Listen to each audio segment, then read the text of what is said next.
Hello friends, welcome to our channel web study. दोस्तों, जैसे कि आप लोगों को पता है कि आज डीएफसीसीएल का जो ओपीबीटी का एग्जाम है वो ओवर हो गया है। तो आज मैं आप लोगों को इसका रियल एनालिसिस लेके आया हूँ आप लोगों के बीच। तो देखिए, मैं आप लोगों को आज क्वेश्चन शुरू करता हूँ कि इसका जो ओपीबीटी का जो एग्जाम है वो आपका अभी 10:30 बजे खत्म हो गया है। देखिए, इसमें जो एग्जाम का क्वेश्चन का पैटर्न था वो हम लोग कह सकते हैं कि इजी टू मॉडरेट रहा। और जैसे क्वांट में 24 क्वेश्चन आते हैं, तो क्वांट का मैं सबसे पहले बताता हूँ कि डीआई के आपके जो है वो 4 क्वेश्चन था। और ये ज्यादा कैलकुलेटिव नहीं था, इजी था। जैसे कि ये मतलब प्रीवियस पैटर्न का क्वेश्चन था, सिंप्लीफिकेशन से 2 क्वेश्चन पूछा गया है। और ये भी इजी था। टाइम एंड वर्क के जो बेसिक फार्मूलाज पे होते हैं सवाल वो पूछे गए आपका, कि जैसे कि ए किसी काम को इतना देर में कर सकता है, बी किसी काम को इतना में, और ए प्लस बी इतना में। तो इस तरह से इफिशियंसी निकालने बोला था किसी एक, तो बी कितने दिन में करेगा, इस टाइप से। फिर आपका प्रॉफिट लॉस से एक क्वेश्चन पूछा गया। उसके बाद आपका एस आई सी है जो कि सिंपल इंटरेस्ट कंपाउंड इंटरेस्ट है, साधारण ब्याज और चक्रवृद्धि ब्याज। उससे 2 क्वेश्चन पूछे गए थे। और फिर आपका बोट स्ट्रीम से भी क्वेश्चन था, जो कि आप इजी ही कह सकते हैं इसको, ज़्यादा टफ नहीं था, ज़्यादा कैलकुलेटिव भी नहीं था। नॉर्मल फार्मूला पे अगर आपको कॉन्सेप्ट पता है तो आप लोग इस क्वेश्चन को इजीली बना सकते हो। तो बोट स्ट्रीम से ये क्वेश्चन था 2। और उसके बाद आपका स्पीड टाइम एंड डिस्टेंस से 2 क्वेश्चन था। और भी कुछ कुछ क्वेश्चन पूछे गए थे। तो स्टूडेंट से मैंने पूछा तो वो लोग बता नहीं पा रहे हैं अभी, क्योंकि अभी हाल तुरंत एग्जाम खत्म ही हुआ है। तो इस तरह का क्वेश्चन देखने को मिला। लेकिन अगर हम इसको कहें पेपर को, तो ये इजी आपका इजी है पेपर। और चलिए रीजनिंग की बात करें तो 12 क्वेश्चन रीजनिंग में पूछा गया। और 12 में जो है वो आपका सिलॉक्स पूछा है आपका 2। उसके बाद डायरेक्शन से एक क्वेश्चन आया था। और सिलॉक्स इजी था, मतलब ओनली ऑफ क्यू वाला नहीं था, सिंपल क्वेश्चन था, some R B, some B R C ऐसे करके पूछा गया था। उसके बाद आपका पजल जो होता है, जैसे कि बैंकिंग के एग्जाम में आता है सिटिंग अरेंजमेंट, उस तरह से एक लीनियर पूछा था। लीनियर में सारे पर्सन नॉर्थ देख रहे थे। और एक जो सर्कुलर से भी पूछा था। और जो लीनियर वाला था उसमें 2 क्वेश्चन पूछा गया था। ब्लड रिलेशन से एक क्वेश्चन था। उसके बाद आपका मिरर इमेज, वो भी ये था, मतलब वर्ड वाला था। उसमें 5 लेटर का वर्ड था, उसको मिरर इमेज आपको देखना था। उसके बाद कोडिंग डिकोडिंग 2 क्वेश्चन पूछा गया था। और इसी तरह से मतलब 12 क्वेश्चन पूछे गए हैं। और स्टेटमेंट वाला भी क्वेश्चन था, ये लोग आप लोग करके जाइएगा कि स्टेटमेंट कंक्लूजन वाला जो 2 क्वेश्चन इसमें पूछा गया है। चलिए अब हम लोग जीके की बात करते हैं। तो जीके में चलिए मैं आप लोगों को बता देता हूँ। जीके का जो क्वेश्चन था वो रेलवे से जो था, सो 24 क्वेश्चन आया था, इंडियन रेलवे और डीएफसीसीआईएल से। उसमें कि पहला क्वेश्चन था कि रेलवे स्टेशन नेम चेंज हुआ है महेश नगर। तो महेश नगर से वो पहले जो था वो क्या नाम था, तो ये था मियो का 12। फिर Konkan railway corporation covers which state, Konkan railway कौन से स्टेट को कवर करता है, तो ये महाराष्ट्र, गोवा और कर्नाटका।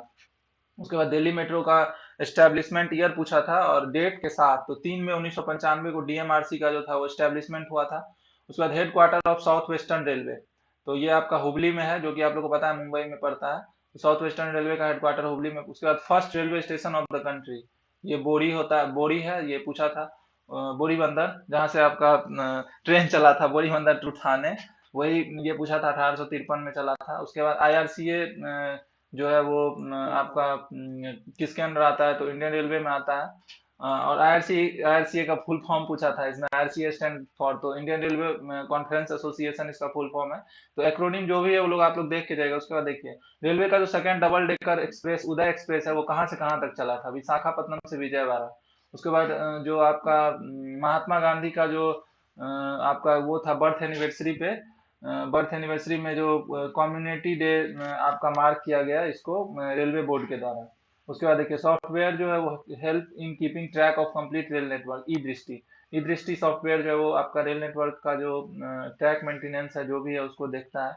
उसके बाद maximum area under W D F C, ये डब्ल्यू डी एफ सी जो वेस्टर्न डी एफ सी है, उसका आपका राजस्थान को कवर करता है। मैक्सिमम एरिया जो जैसे कि जितने स्टेट से गुजरता है, W D F C, D F C, वो लोग आप लोग देख के जाइएगा। उसके बाद देखिए, अगला क्वेश्चन था कि NRI Nangla recently in news, इन किसके लिए था, तो सबमेरीन है ये एनआरआई नंगला, सबमेरीन से भी क्वेश्चन आया। उसके बाद अ, जैसे रेलवे में और भी क्वेश्चन था, तो इतना ही क्वेश्चन मुझे मिल पाया। और आप लोग को अगर कुछ मतलब पता हो तो आप लोग कमेंट में कीजिए, कमेंट कि क्या क्या क्वेश्चन आया हुआ था, तो मैं उस पर एक वीडियो बनाऊंगा डिटेल फिर से। उसके बाद सीएम ऑफ आसाम जो कि अभी चेंज हुए हैं, हेमंत विश्व शर्मा।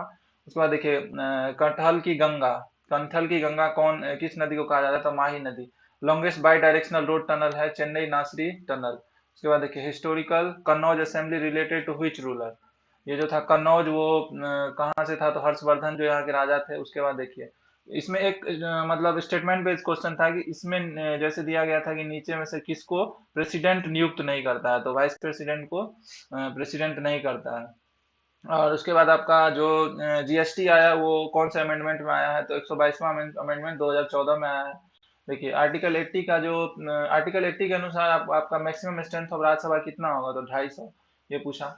अ, उसके बाद देखिए, उसके बाद सीआरएम से हम लोग आपको बता रहे हैं कि जीएस में तो ऐसे पता है 12 क्वेश्चन आया था और इजी था, मतलब आप लोग 6-7 क्वेश्चन कर सकते हो। सीआरएम में देखिए कि नीड बेस्ड कस्टमर कन्वर्टेड क्या चीज में होता है, तो लॉयल कस्टमर में। 4 चीज ऑफ मार्केटिंग कौन दिया, तो Lauterborn. First stage in customer life cycle क्या है, रीचिंग, पहले पहुंचेगा कस्टमर तक वो। फिर उसके बाद है कि under the theory of buying behaviour the stage where the information is proceed and understood, तो कॉम्प्रिहेंशन। देखिए psychological determinant of customer behaviour क्या होता है, एटीट्यूड होता है। उसके बाद जो थ्योरी डेवलप किया गया था थिबियत एंड केली 1959 में, वो क्या था, तो सोशल एक्सचेंज थ्योरी था। उसके बाद देखिए NPA of Indian commercial bank कौन सा क्या होता है, तो जो लोन नहीं पेड किया जाता है और वो डिफॉल्टर में आ जाता है उसी को एनपीए कहा जाता है। तो ये मार्केटिंग और इकोनॉमी से क्वेश्चन था। उसके बाद देखिए the process of setting low initial price for attracting a large number of buyers quickly to cover the market क्या होता है, तो ये पेनिट्रेशन प्राइसिंग के अंतर्गत ये आता है आपका। उसके बाद देखिए which is not a nature and characteristic of service, तो सर्विस और नेचर का कैरेक्टरिस्टिक, ये ड्यूरेबिलिटी नहीं है। उसके बाद देखिए इलेक्ट्रिकल प्रेशर, जो साइंस का क्वेश्चन, इस तरह से आपका जो था वो सीआरएम और मार्केटिंग का क्वेश्चन था, 24 क्वेश्चन आया था। इसमें अगर देखा जाए तो प्रीवियस ईयर के अकॉर्डिंग ही आया था कि जिस तरह का लेवल रहता है। एक्रोनिम सब आप लोग याद कर लीजिएगा, और कंपनी का जो भी फाउंडर सीईओ है वो भी पूछा था। और आप लोगों को अगर पता हो तो इसके बारे में और बताइए, क्वेश्चन कमेंट में उसको कमेंट कीजिए कौन सा क्वेश्चन आया था। देखिए इलेक्ट्रिकल प्रेशर का जो अनदर टर्म जो होता है यूज टू इंडिकेट वो वोल्टेज है। उसके बाद देखिए न्यू प्रेसिडेंट ऑफ इजराइल भी पूछा था, जो अभी बने आइजक हर्जोग। उसके बाद देखिए founder of Bahmani kingdom Bahman Shah. Kanheri cave कहाँ है, तो मुंबई में है। Pair of state which has most petroleum deposit, तो आसाम और गुजरात में है।